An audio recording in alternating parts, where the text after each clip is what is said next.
The Q&A for the 6-month financial briefing from Nintendo is now translated, so it's time to take a deep dive into what's being said. First of all, let's just survey the attendees who have differing levels of fame.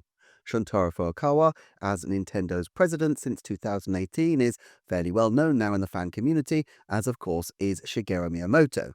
Shinya Takahashi is leading EPD and is famous from many Nintendo Directs, while Satoru Shibata is heading Nintendo of America as well as being responsible for marketing. Ko Shiota leads the hardware department for Nintendo, Yosuke Beppo is in charge of business development, and Hajime Murakami is responsible for investor relations and seems to kind of have taken the role that Furukawa did under Iwata, remembering back to the days when Furukawa would often be reported as accompanying Iwata as a silent partner focused on the financial aspects. This isn't the entirety of Nintendo's board by any means, but it's certainly a cross-section of the top talent across their many fields. So, with these questions, I think it's easier just to read each one and then offer commentary afterwards. Question 1 then. Will there be any changes to how often new titles are released on Nintendo Switch 2 compared to the Nintendo Switch generation? Also, could you tell me how you plan to allocate development resources in order to balance developing new titles while operating existing ones? Previously, the stock market mainly focused on the number of new titles released during the year, but since Nintendo Switch 2 can also play compatible Nintendo Switch software, my impression is that the lifespan for each title will be longer. Many consumers were probably surprised about the recently announced major update to Animal Crossing New Horizons. With the performance improvements of Nintendo Switch 2, it feels like the complexity of developing new software has also increased, and the state of development has changed from how it was before. Now, the first response is from Furukawa. Our development resources are being shifted to focus on Nintendo Switch 2, but we continue to develop Nintendo Switch software and plan to release new titles in the future. Our dedicated video game platform business is based on first expanding the hardware installed base and then continually releasing new titles. We were able to strike a good balance in the Nintendo Switch generation, with many games becoming evergreen titles that continue to sell well over a long period of time. This has allowed us to maintain the overall momentum of the platform. This is true for Nintendo Switch 2 as well, and it is extremely important that we not only continuously release new games, but also work to ensure that these titles continue to sell throughout the platform's lifecycle. Software development costs are higher and development periods are longer, making it more challenging to continue introducing new titles at a good pace. Nintendo Switch 2 can also play compatible Nintendo Switch software, so we would like to recommend Nintendo Switch software as well to consumers who are picking up a game console for the first time. With these considerations in mind, we believe that we will be able to maintain the momentum of our Nintendo Switch 2 business by striking a good balance between introducing new titles and encouraging consumers to play evergreen titles over a long period of time. EPD Chief Takahashi also adds, on the development team, we are always striving to deliver new titles at a steady cadence. However, we also want to continue placing importance on things like the recently announced update to Animal Crossing New Horizons. We are constantly considering the balance between the development of brand new Nintendo Switch 2 titles and new entries in existing series, and updates to existing Nintendo Switch software. We are also working to deepen our collaborations with existing partner companies, as well as exploring opportunities with new business partners to expand our development capabilities in terms of both quality and quantity. In addition, we will allocate sufficient capital for R&D as necessary. End quotes. So from my perspective, the confirmation about the development resources being shifted to focus on Switch 2 more or less confirms the trajectory of the company, if not the current position. I mean, obviously at the moment, Tomodachi Life, Rhythm Heaven and others are confirmed to be for the Switch, so it's literally true that things are being developed for the original system. But the question for Nintendo has to be, when that pivot point comes, that they have a sufficient install base for Switch 2, that all future projects are redirected to that console. And it appears that they have reached that point, even though the actual point where the games start to stop for Switch may be a little bit further down the road. I wonder if they did have a particular goal in mind for that, 10 million sales, say, or if it's less pinned down. Either way, it seems like they're reaching this earlier than might have been expected, given the mood music earlier in the year. Furukawa also notes the importance of evergreen, and yet I do think it's curious that the lineup frankly doesn't have much in the way of obvious evergreens so far, but rather those potential evergreens that they would like to make into long-term sellers. Now don't get me wrong, I absolutely love Donkey Kong Bonanza and I'm psyched for Metroid Prime 4, but Donkey Kong, Metroid and even Kirby have never been in the evergreen category for Nintendo to the same degree as Mario, Zelda and others. Sure, Donkey Kong Country was huge on Super NES, but that was at the twilight of the system's life, and it was effectively superseded by two sequels in as many years. It wasn't really a case of the single game being evergreen, just that the single game sold a lot of copies. I know many have compared this to Switch, which had Zelda and 3D Mario in year one, plus a Mario Kart which played as new to most of the Switch install base, plus Splatoon, which really broke big. All this suggests either that they're trying to position these games as new potential evergreens, consistent with the way that Furukawa is talking, and it would after all be a very smart move, considering how Zelda Breath of the Wild really broke out. But Furukawa also goes on to confirm that it's harder to continue introducing titles at what he calls a good pace.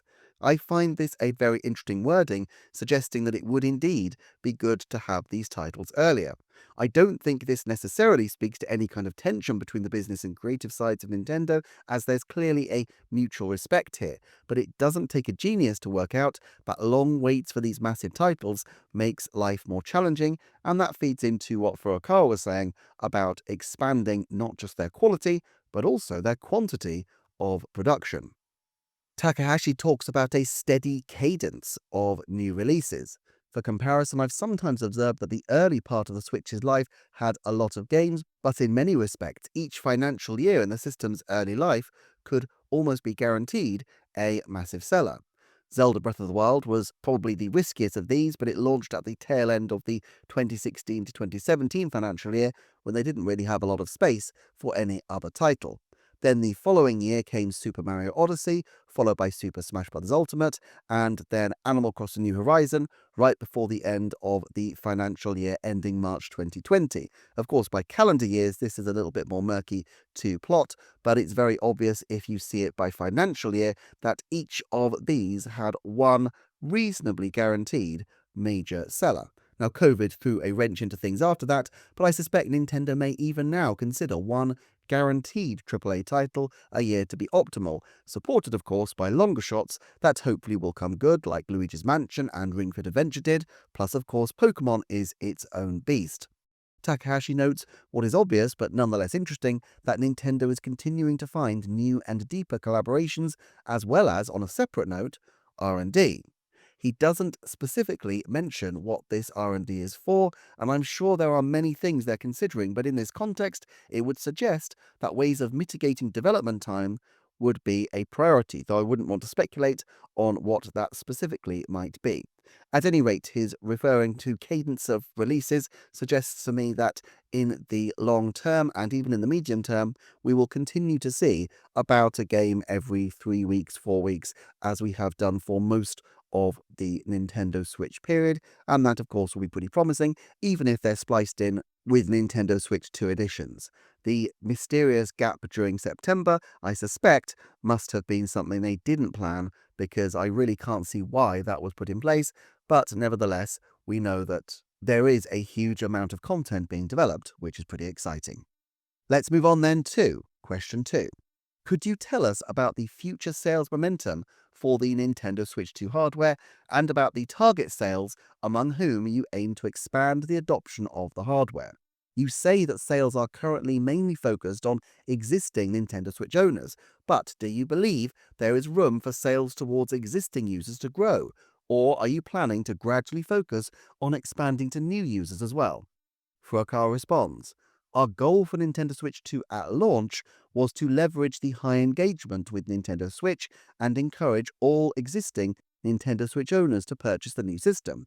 Nintendo Switch 2 hardware unit sales have exceeded 10 million units as of the end of September 2025, but there is still a significant gap compared to the Nintendo Switch installed base of over 150 million units. Given that fact, for now we expect to remain in a phase where it is primarily existing Nintendo Switch owners who will purchase Nintendo Switch 2. But at the same time, we will work to convey the appeal of Nintendo Switch 2 to new consumers through the release of software titles and other means.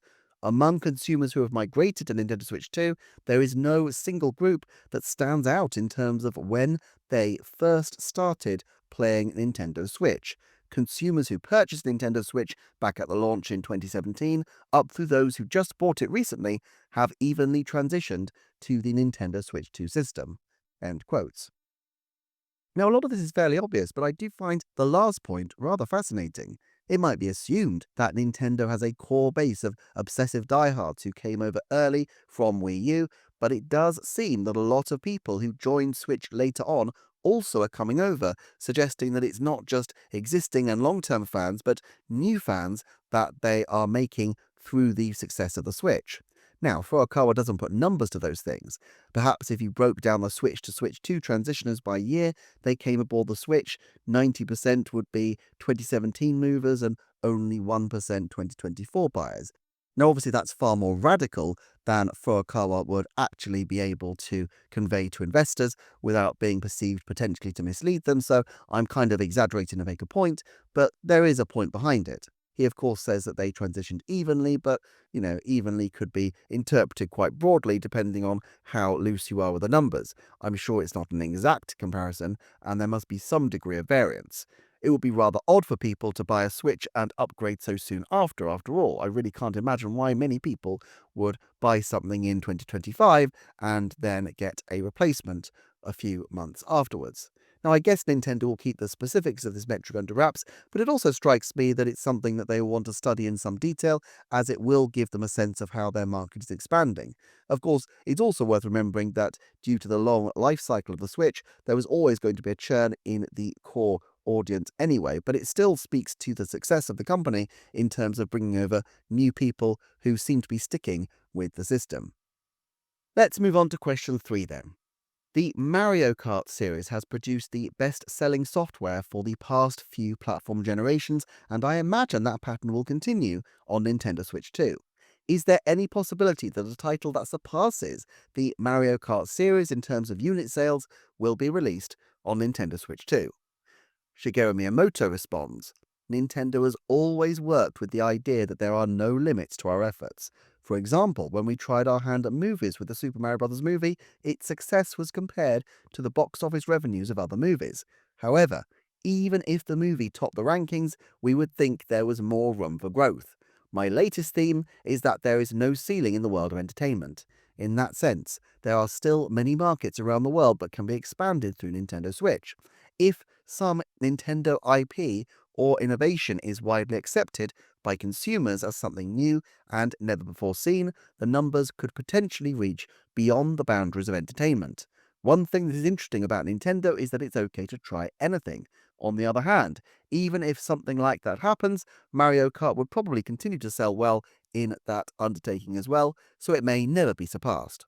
A long time ago, before creating the first Pokemon game, Satoshi Tajiri, the director of Pokemon, joked with me that to surpass Nintendo's Mario, he'd have to sell 2 copies of the game to each customer. That is one reason why Pokemon started with both Pokemon Red and Pokemon Blue. I believe that new ideas are born precisely because of people like him who challenge themselves to surpass what has come before. End quote. Okay, that last observation is certainly something, and let's hope Nintendo uses gameplay rather than sales trickery to surpass past records, although I'm sure he wasn't meaning to intend that the only benefit of Pokemon was the fact that they could sell twice the number of copies. I find it curious that Miyamoto is far more willing to be upfront about his profit-seeking approach than anyone else on the board. I mean, clearly Furukawa is keen to show the company making money, but he's far more low-key in his approach.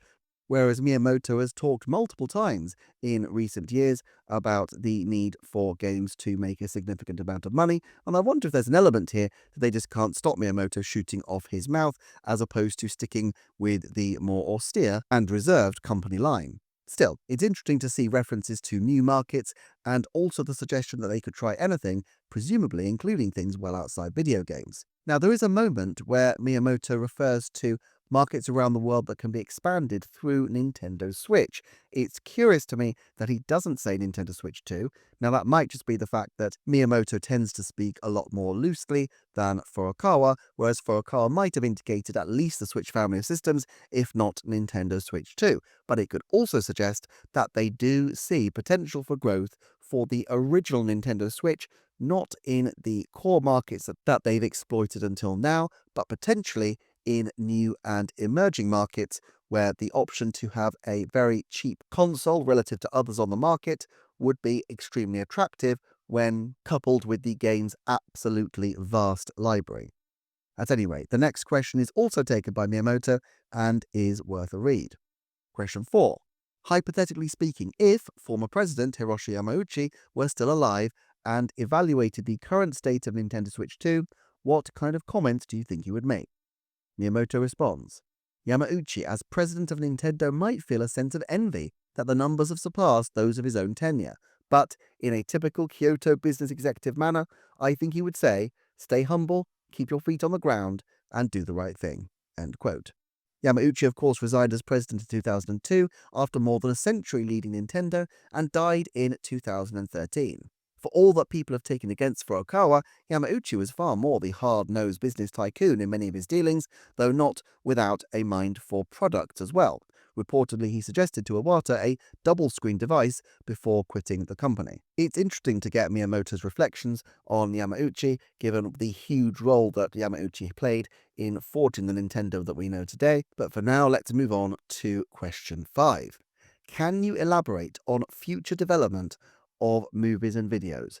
In October, Nintendo Pictures released a short film that it had created, but do you plan to shift towards producing movies and other video content in-house? Furukawa responds, based on the reception of the Super Mario Bros. Movie, we feel that movies and videos are forms of entertainment that have great synergy with games, and that we will be able to provide original offerings in this field that are uniquely Nintendo. As I mentioned in today's presentation, this is a field that we would like to be even more actively involved in going forward. Through movies and videos, we hope to expand the number of Nintendo fans and encourage them to also take an interest in our games and build a relationship with our consumers so they will support Nintendo across generations. Miyamoto said, as an entertainment company, Nintendo has developed a variety of games, IP, and characters. A major reason behind our venture into creating movies and videos is thinking about what kind of entertainment experiences our company can create next that can be an asset over the longer term. So far, we have focused on interactivity, but we've decided to also expand into videos, a more linear form of media. Of course, we need people to create movies and videos. However, when considering whether to expand the size of Nintendo as an organization moving forward, just continuously increasing our headcount is not the answer. To address this point, we thought about whether we could collaborate with people around the world who make video content, and this was how we started this initiative. Japanese businessmen often use the expression overseas expansion, but most of the time end up being incorporated into a pre-existing international framework. We believe that the world is a single market and we should ourselves invest in developing content that can be enjoyed globally, regardless of where it came from. Now, we've reached a point where Nintendo developers can work alongside various production companies and creators on an equal footing, engaging in a variety of conversations and collaborations. To elaborate, I'd like to go into specific business practices. For movies, there is an established business framework where the distribution companies manage movies. The past indicates that following that established structure and creating content with care and attention leads to profits. On the other hand, Nintendo Pictures is creating its own videos and conducting research based on the idea of taking on new challenges in the field rather than being an organization for creating movies like the Super Mario Bros. Movie. While movies are made according to a proven business model, we would also like to take on various challenges in areas that have not yet clearly taken shape, and so have prepared an environment that will enable us to work on this undertaking one step at a time. The Close to You Pikmin themed short video that was released recently was created as an experiment based on this concept. We would like to continue providing this kind of content that generates enthusiasm around the world and develop it into an important asset for Nintendo. We appreciate your warm support in these endeavors. End quote. Okay, this is a really significant one and suggests a two-pronged strategy. Furukawa's insight is the more traditional take we're used to, which is that videos open up the audience to new degrees, and particularly to younger and less video game experienced people. But Miyamoto's perspective is more nuanced and frankly rather harder to fully pass in terms of its full implications. To start with, he's simply saying that they will make foreign partnerships, but that it's a very crucial point that they don't simply want their Japanese business to lose its roots by becoming a global multinational, even though they're selling into a global market. They want to retain a strong sense of control, and of course we know that Nintendo is rooted not just in Japan, but very much in Kyoto, and that spirit will likely remain throughout their ventures. He then says, now we've reached a point where Nintendo developers can work alongside various production companies and creators on an equal footing, which I think is quite carefully worded. He's not saying that they are working alongside on an equal footing at present, necessarily, but with Nintendo Pictures at the scale it is, and with the experience Miyamoto and others have forged since 2016 when negotiations with Illumination over the first Mario movie began, and with the expertise of Chris Bellodondri available to the board of directors, it's not difficult to see how they have the institutional experience to hold their own with these kinds of conversations. Of course, the company also has leverage due to the strength and strong following of their IP and the fastidious reputation for quality. He explicitly talks about using the standard film distribution system to best effect, and he seems to be discussing the Mario and Zelda films here primarily. His wording, of course, leaves open the possibility that other Nintendo talent could be pitching into these films. It's unlikely, I think, that Eiji Aonuma is out of the loop of the Zelda film, and people like Yoshio Sakamoto from the Metroid series and Toru Osawa, who scripted Ocarina of Time as well as creating Kid Icarus, might also be figures of great influence. He also seemed fairly focused on the international market, and while that's not wholly surprising, it possibly shapes the routes Nintendo might take. Kirby and Splatoon are huge in Japan, for example, but they may feel even better disposed to trying Metroid in the cinema all the sooner since, while it's not the greatest seller ever, its audience base is far more Western skewed. But then we get a second pivot.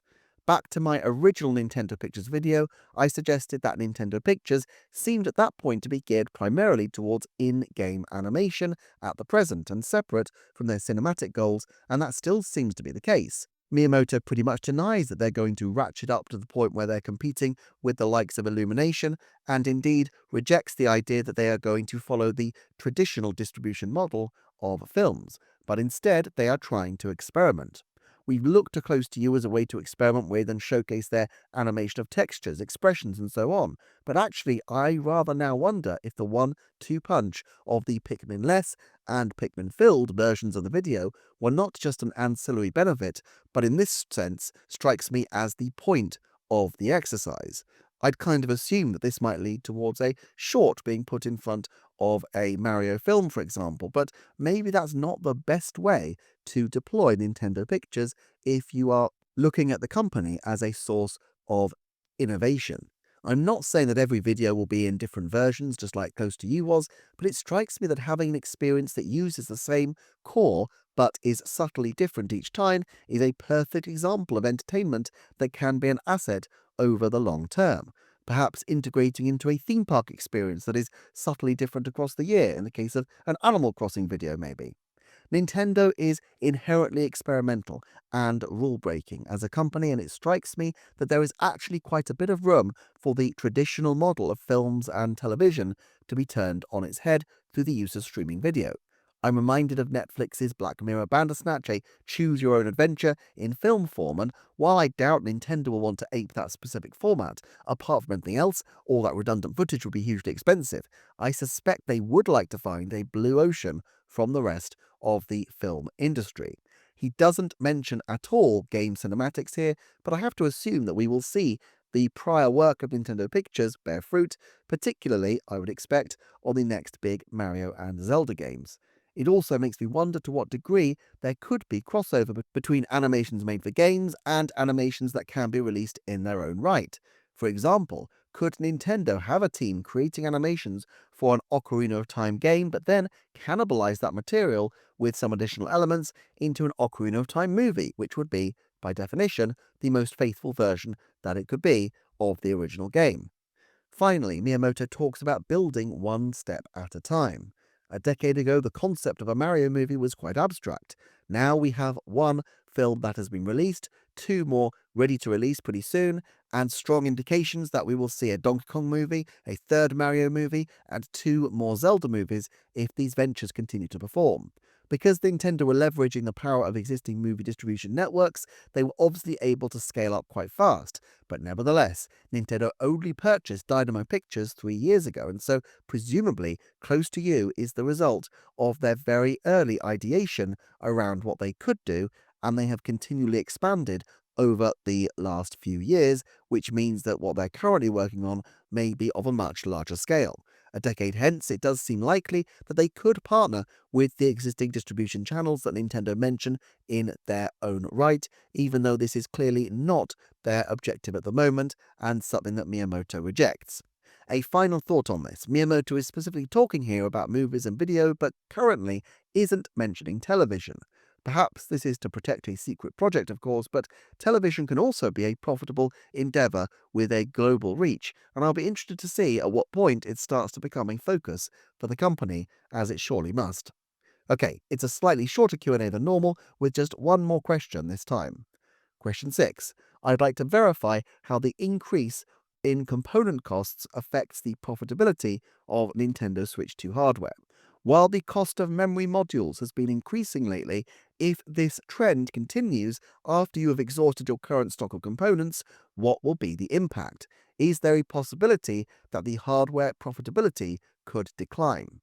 Furukawa responds, "We believe that we'll be able to maintain the current level of profitability for hardware for the time being unless there are significant changes in external factors, such as a shift in tariff assumptions or other unexpected events. While we are aware that the costs of various materials are rising, we also anticipate some areas where cost reduction may be achieved for Nintendo Switch 2 through ongoing mass production efforts. Therefore, currently, we do not expect the recent rise in material costs to greatly impact profitability. We will continue our efforts to maintain the same level of profitability as we currently have." End quote. Okay, there's a fair amount to unpick here. Firstly, and unprompted, he mentions tariff assumptions, although this is in the context of the system's profitability and not in terms of the price that they're selling at. Some American fans could read this as a relief. We know Nintendo moved a lot of stock into America before the tariffs affected their imports, and they have adjusted peripheral prices, but not core console prices. There remains the spectre of a change in the price in January as a delayed tariff response measure. This would indicate, though, that their current expectations are that profitability won't change. However, profitability is not the same as price. Inherently, the systems imported post-tariff will be less profitable unless they make some kind of change. I'm grimly reminded of how Furukawa mentioned being aware of price considerations with Switch 2 and how these were interpreted as suggesting a $400 Switch 2 model. Only a few weeks later, these words rang hollow to people hoping to readily afford a Switch 2 and its games in April, though the Japanese-only model did indeed show some concessions to the Japanese cost of living troubles at present. Still, the fact that the machine is so successful means that they can leverage economies of scale, which is to say the mass production efforts Furukawa describes, which will reduce costs. Now, he's talking about using this to offset component costs, but it's not impossible to think that they have headroom built in to swallow tariff costs as well if they want to keep the same velocity of sales in their most significant market. Whether maximizing the sales velocity in the United States has a significant enough impact on production costs to absorb the taxes remains to be seen, though, and my guess is that if they do swallow the tariffs, it will be by ameliorating those costs across their other markets and also by driving as much as possible people towards higher cost games and peripherals. especially since demand for Switch 2 seems very resilient towards price, and given that they have major movers of consoles such as new films and likely major new games in the next couple of years. I think the jury remains out on how they will move in this respect.